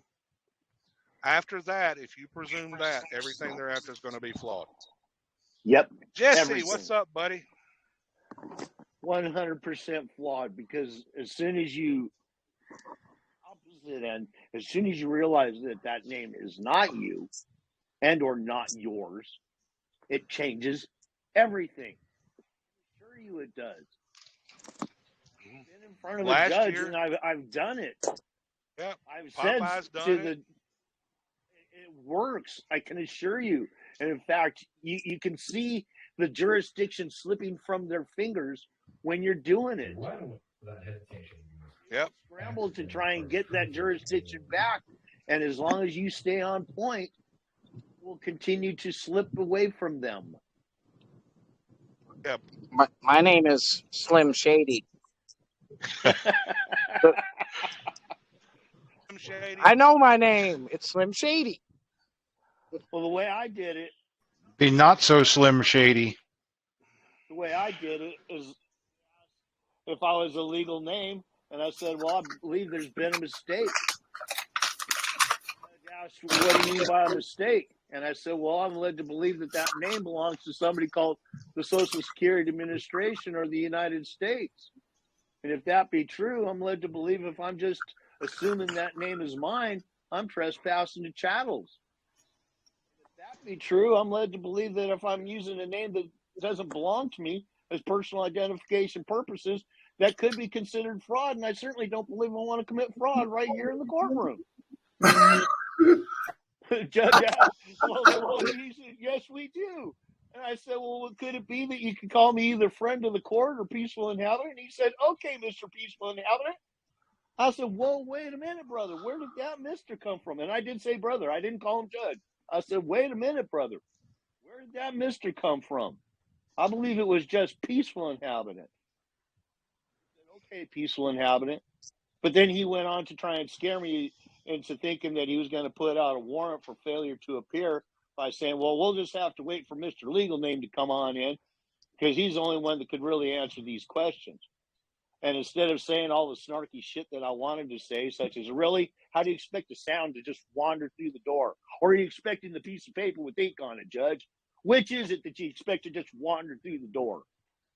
I didn't say that. I just stood there with a Cheshire cat grin on the face until he said, peaceful inhabitant, we need you to come back on such and such a date for another hearing. And I said, hey, Judge, would it be all right if I come back on such and such a date to help settle this matter with the claimant? And he said, yeah, that'd be all right. I took his order and turned it into an invitation. He turned his order. That's right. I did that last year on a ticket slightly differently. I actually had a DOT ticket on my truck. And 12 days before court, I called the court clerk. I said, I need to speak to the court clerk. She said, well, there's 3 of us here. And I said, well, ma'am, I need to speak to the one that manages the courthouse. She said, that would be me. I said, okay, ma'am, I need to verify your EIN for tax reporting purposes because I have a debt instrument in my possession. I never called it a ticket. I said, I have a debt instrument in my possession. Oh, yeah, you got to do those kind of things. And I read the EIN and she says, well, I can't verify that's what it is. You might need to talk to Barbara down at the town hall.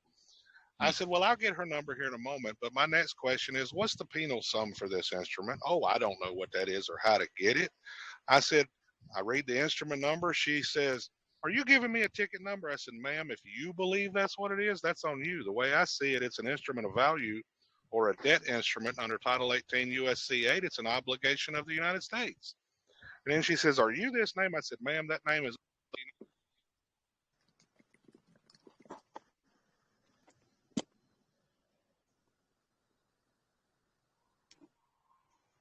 He dropped off, preacher. He was saucing it. Hey, when you took the order from the judge, what did you do with the order? Well, I didn't take an order from the judge. That's what I'm saying. When the judge gave me basic order or gave out a so-called order, essentially turned it into an invitation by asking the judge, hey, judge, would it be okay if I come back at such and such a date? But see, one of the things you got to realize, too, when it comes to anything a judge says, and in fact, this is kind of an across-the-board blanket thing. Every code, every statute, every regulation, anything that comes out of a DA's mouth, anything that comes out of a cop's mouth, anything that comes out of a judge's mouth is all offers to contract.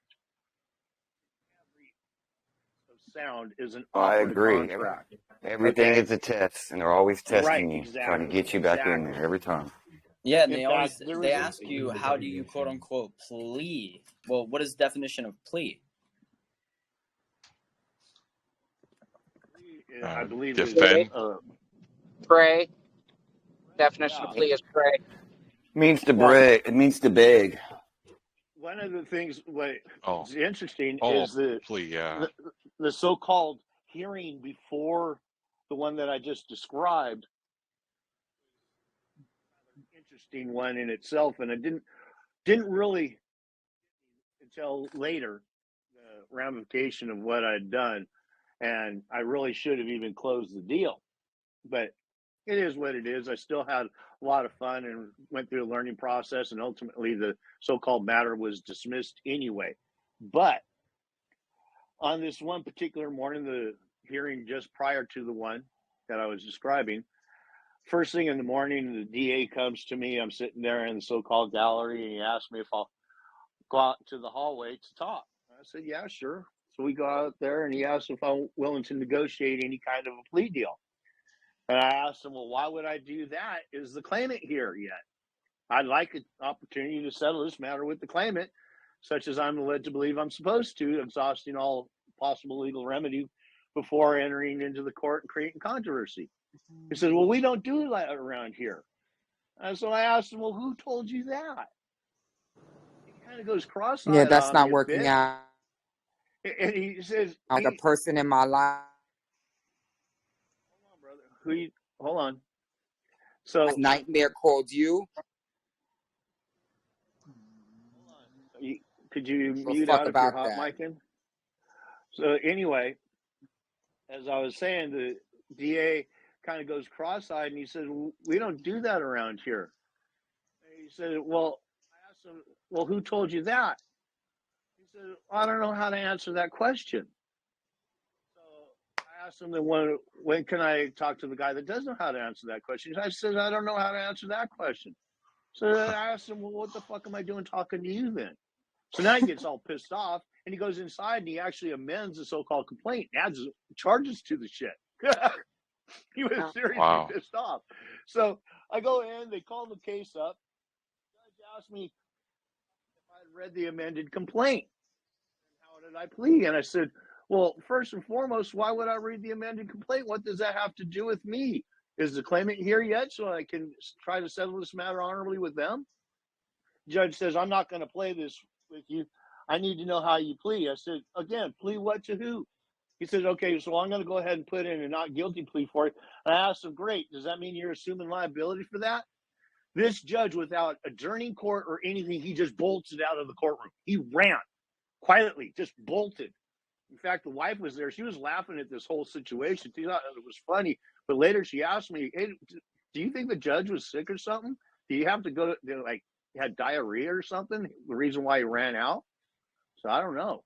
Because literally an hour later, he comes back in, clears the so-called courtroom, calls the case back up. And as I'm walking up, I'm still a couple of steps away from the so-called podium. I asked, was that a yes or a no? Ran out again, just slowing long enough to go past the court clerk and tell her to set for another date in front of another judge.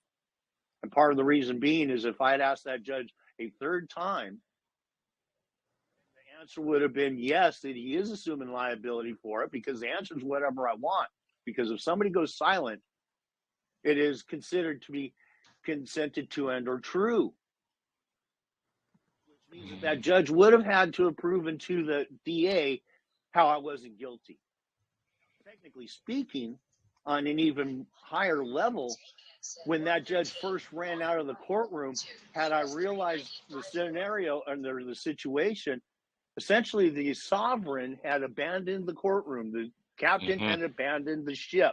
And had I said something along the lines of, the judge is now considered to have abandoned this courtroom, and as the only sovereign in here, I now consider this case dismissed without prejudice. And that would have been it. It would have been case closed. But the thing is, and obviously, like I said, having that next court hearing and doing what I did over the name actually taught me a whole hell of a lot too. And it was the next hearing date that DA met me in the hallway and told me the case was dismissed and that I wasn't necessary. I didn't need to be there anymore. So, you know, it all turned out the way it needed to be anyway. But the reality is, by doing what I did, I still got a little bit more of a learning process in the whole deal. But yeah, I asked the judge, and the reality of it, that is, when that judge ran out, he was essentially saying, yes, I was assuming liability for that claim, but I got to get the hell out of here now because I can't have you ask me that anymore. Because ultimately, you got to realize too that in the essence of their positions, all these public employees, all these GovCo agents, they're actually trustees as well. Each and every one of them are trustees to the trust. And the reality is this: one of the biggest things, and the reason why the judge has to get you to claim the name, is because the name is also the trustee. Once you claim that name, you have now just claimed and asserted that you are the trustee. You just eliminated and alleviated all those other trustees in that courtroom of their obligation to perform. You just assumed that obligation onto yourself. This is why prisoners in prison are called trustees. They have to.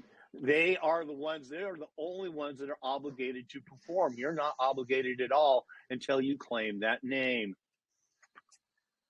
And now they have jurisdiction because not only do they own the name, but since you claim that name to be you, you just now claim to be their property. Wow. Are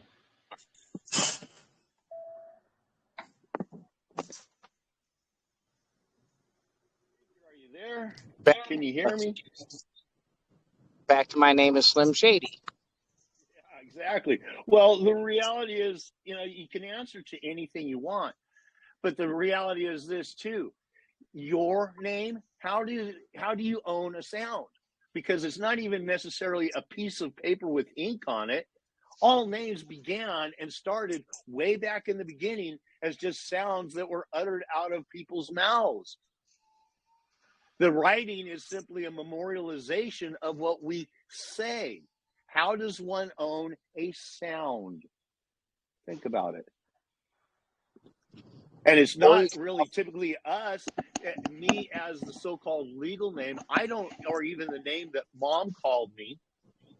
I don't use that name. I don't refer to the self as that Christian given name that mom called me. It's always somebody else saying that name that I answer to. It's always others that are using it, not me. This is also part of why nowadays on all so-called legal documents, I sign the words, not me. I autograph the words NOTME, not me. And in the ultimate game of chess, if it ever happens to get to court and they hold it up and say, what does this say? I say, it says not me. So who in this courtroom is not me? Could it be that everybody in that courtroom is not me? Think about it. I'm leaving that position of trustee on all of them. I am not going to assume the position of trustee.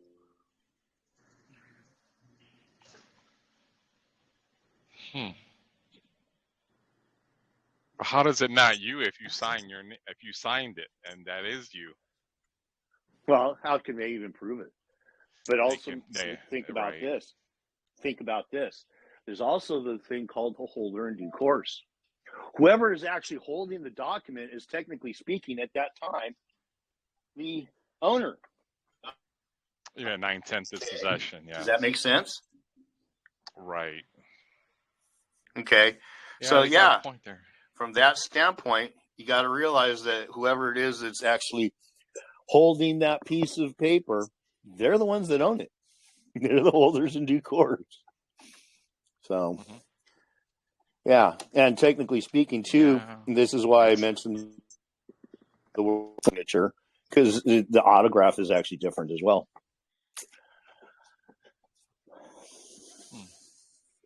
So jumping back to the baby and them talking about the probate court to fix this situation about the dead placenta and umbilical cord, where do they jump from that to having custody of the baby? Like when they have CPS can just come in and take kids and things like that. Where does that? Several different ways. First and foremost, if you use the legal one that's name. alive.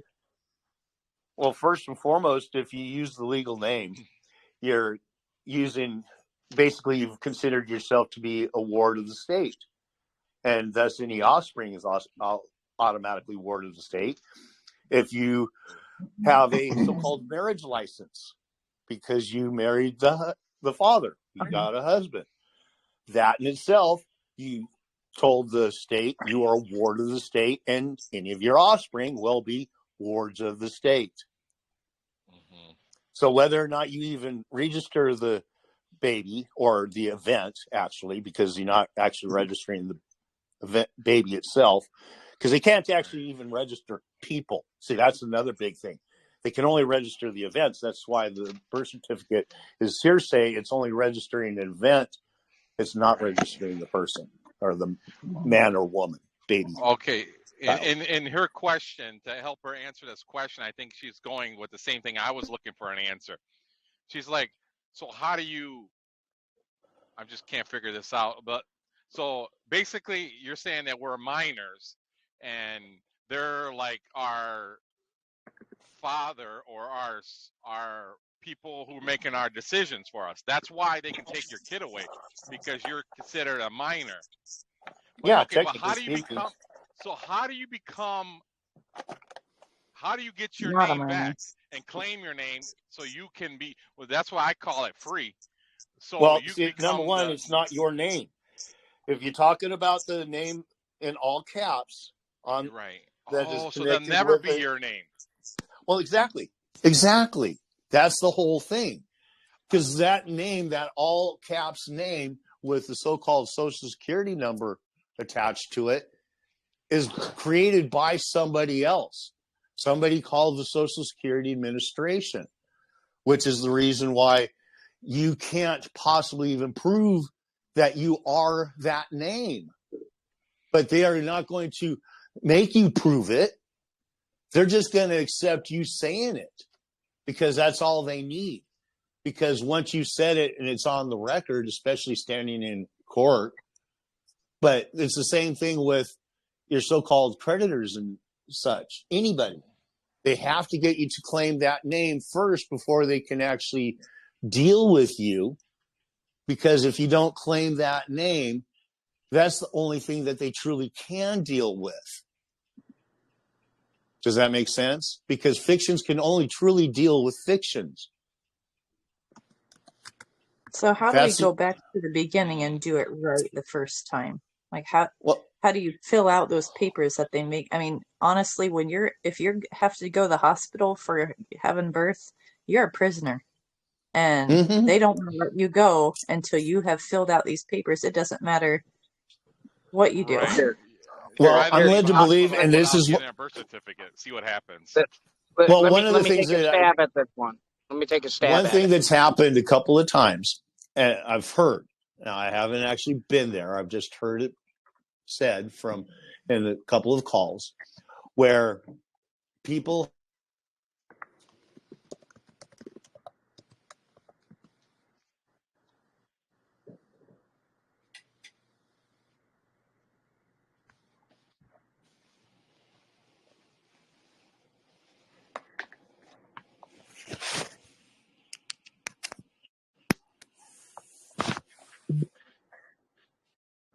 You anybody hear me? I can hear you. Oh yeah, I think we lost some people or something, or somebody dropped the. Yeah.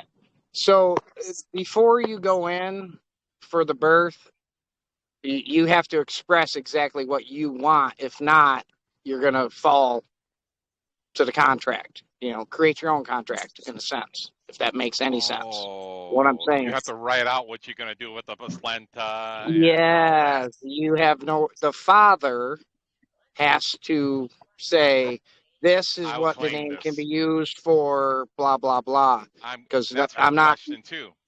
Yeah, no offense to the ladies or anything here, but the only competent person during the birth is the man, the father. Yes, because the woman is under duress, maybe is on drugs, et cetera, et cetera.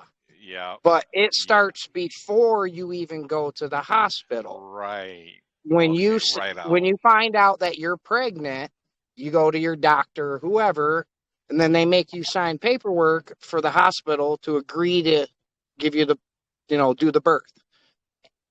In that agreement, you are assigning away the infant, which is the placenta.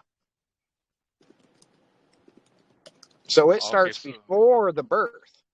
So you have to create your own contract, basically, if that makes any sense. And then if you get married, you have to literally create your own contract and go get married. So you don't need a marriage license. You would just have to create your own contract. That's how you keep the state out of it. I know that may sound weird, but. Right. Okay, I understand the contract, the marriage. Yeah, that's. But so basically, before you give birth, the father has to write a contract saying that he's claiming the placenta and everything, so they can't take it, right? Well, yes, no. Now, when I have a 14-year-old son, okay, and I didn't know none of this stuff back then, and I like to joke around. I'm not too serious, I'm the guy keeps saying my name's Slim Shady. Anyways, when my son was born, I asked him. I said, "Can I keep the placenta and umbilical cord?" Just kind of messing around, and they looked at me like I was crazy. Like nobody's ever asked them that. You just got to go. You got to tell them you cannot do this with the name. Okay, so did you actually do that? Did you write a contract 14 years ago? No. You just asked. No, I was just screwing around. I had no idea about none of this stuff. I was just. I got. Sorry for the. I got. But that was logical. That was logical. Who somebody dropped? I figured somebody dropped the. No, my wife called. She picked up the grandbaby, so she called me to fill me in. Oh, good. Yeah. So I guess we're just having a sidebar here. Yeah, and that's fine. Pastor would answer the question a lot more professionally than